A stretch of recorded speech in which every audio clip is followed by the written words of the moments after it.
What's up friends, Andrew here, and in this video I want to show you something really cool. I'm going to show you how to use the AI chat in Zoom.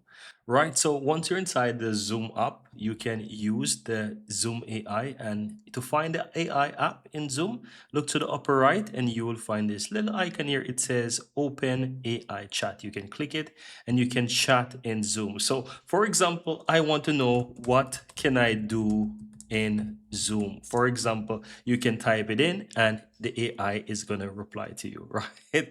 Hey guys, quick one before we continue. My team and I publish step-by-step tutorials on useful software, apps, and tools to help you get things done every single day.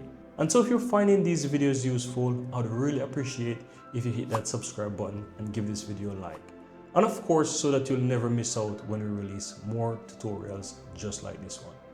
Now let's continue. That's how cool it is. So guys, if you want to use the AI chat in Zoom, if you haven't heard about it, or if you have heard about it and not sure how to find this, it's on the upper right hand side in your Zoom app. You see how I show you there, and you can chat with this thing, right? Go ahead and explore it, go ahead and use it, and yeah, you can do quite a lot with this. Very easy and very simple.